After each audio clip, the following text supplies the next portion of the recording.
Welcome back. So I'll be talking about the history behind why a white man killed Charlie Kirk, but bomb threats were made against black colleges.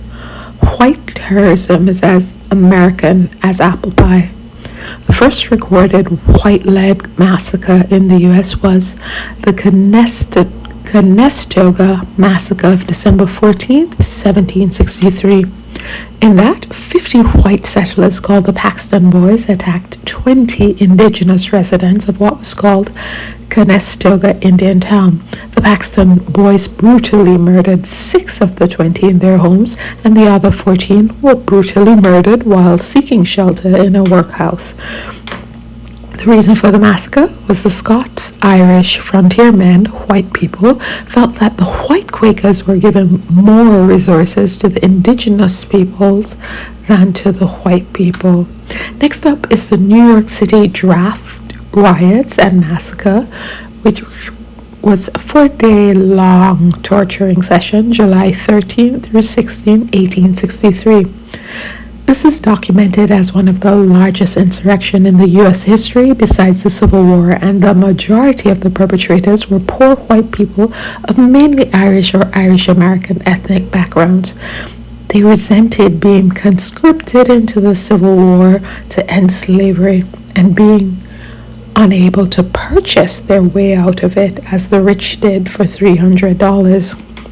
They even created a song. It was called the Song of the Conscripts. Let me read the words. "We're coming, Father Abraham, 300,000 more. We leave our homes and firesides with bleeding hearts and sore. Since poverty has been our crime, we bow to thy decree. We are the poor and have no wealth to purchase liberty." When recruiting began in July, the mob destroyed the recruiting station, the White Mob. The White Mob created a wave of destruction of property. Then they moved from destroying wealthy people's homes to murdering African Americans, including burning an orphanage with black children inside. They shot, burned, and hung African Americans they saw in the streets and threw many of them into the rivers to die. Why did the Irish and Irish Americans mainly target African Americans, who, by the way, were already free because slavery had been abolished in New York, so they weren't going to fight for their freedom?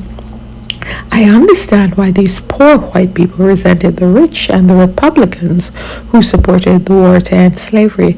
But why did they feel they could unleash their murderous rage primarily on African Americans? Let's continue. Union soldiers. The next one is the Union Soldiers Massacre at Fort Pillow, April 12th, 1864. Usually evening war, there are rules of conduct that most soldiers obey, like the rule of surrender. When their position waves the white flag of surrender, you stop fighting. This was not the case when you are the first Grand Wizard of the early Ku Klux Klan, Confederate General Nathan Bedford Forrest, and your opponents are primarily black soldiers in the Union Army known as the U.S. Colored Troops. Then you slaughter over 500 of these men after they have surrendered, and you have no shame. You just record it for posterity so we can know what you did. Next up, you have the Ebenezer Creek Massacre of December 9th, 1864. On December 9th, and this is from the Zinn History Project, on December 9th, 1864, on the march to Savannah, Georgia, hundreds of thousands of African American families who had just escaped from slavery were left to drown by the Union Sherman's army, the people who were supposed to be on their side. I'm just emphasizing that this is referred to the massacre at Ebenezer Creek. And in an article in the Washington Post, this was documented as followed, quote, "On the pretense that there was likely to be fighting in the front, the black people were told not to go upon the pontoon bridge until all the troops and all the wagons were over.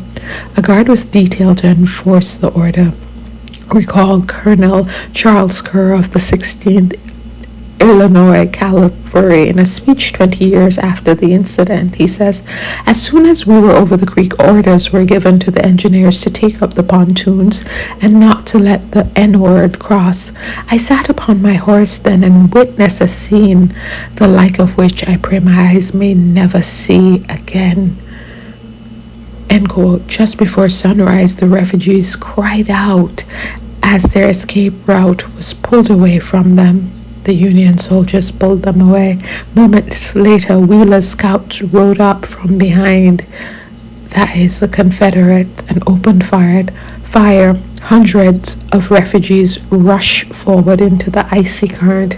Several Union soldiers on the eastern bank tried to help, pushing logs out to the few refugees still swimming. Union General Jefferson C. Davis ordered his troops to ignore the cries for help and to continue moving forward. And while there are accounts of a few Union soldiers felling large trees in an attempt to create a makeshift bridge, the sad fact is that most of the enslaved were simply left to drown. It is said that so many perished in the water that for some time after their bodies piled high enough to create a macabre dam before finally washing away. The Ebenezer Creek Massacre led to the only act of reparations made by the U.S. government for slavery, when a few freedmen were given 40 acres of land confiscated from the Confederates. Why bring up the past? Things have changed, haven't they? These people are no longer around. Zinn Education Project again, June 17, 2015. Charleston Church Massacre. On June 17, 2015, 9 African-American churchgoers were gunned down in Charleston historic Mother Emanuel AME Church in an act of white supremacist terrorism.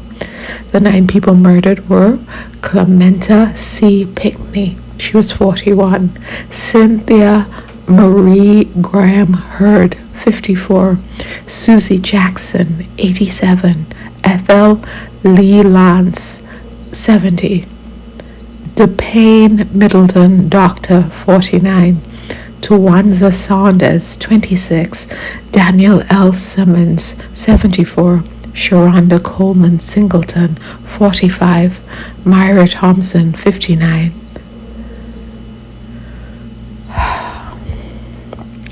To place this massacre in historical context, we recommend the statements by Bree Newsome and Reverend William J. Barber below. Bree Newsome, who 10 days later removed the Confederate flag from South Carolina State House and said, "I removed the flag not only in defiance of those who enslaved my ancestors in the southern United States, but also in defiance of the oppression that continues against Black people globally in 2015, including the ongoing ethnic cleansing in the Dominican Republic. I did it in solidarity with the South African students who toppled a statue of the white supremacist colonist Cecil Rhodes. I did it for all the fierce Black women on the front lines of the movement and for all the little Black girls who are watching us. I did it because I'm free." Reverend William Barber, the Charleston shooter, has been arrested, but the true killer remains at large. The perpetrator has been caught, but the killers are still at large. The deep wells of American racism and white supremacy that Dylan Roof drank from. These families of the murdered are challenging the schizophrenia of American morality that allows political leaders to condemn the crime but embrace the policies that are its genesis. Many of the South Carolina politicians and others in the nation are examples of a common theme. It didn't stop there. May 14, 2022, Buffalo, New York, the Buffalo Massacre on May 14th. On Saturday, May 14th, 2022, a white supremacist killed 10 people at a grocery store in Buffalo, New York. The shooter posted a racist manifesto online before targeting a majority black neighborhood.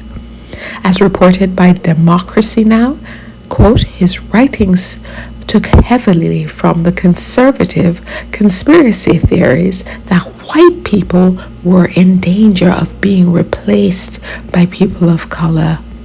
Democracy Now! Continues, this so-called Great Replacement conspiracy theory has been promoted by major far-right media figures, including Tucker Carlson of Fox News. What it does is create a dynamic where believers view immigrants and non-white people as an existential threat, not only to themselves physically, but to their position in society, says Nikki McCann Ramirez, Associate Research Director at Media Matters for America, who has researched how Carlson uses his show to launder white nationalist ideology.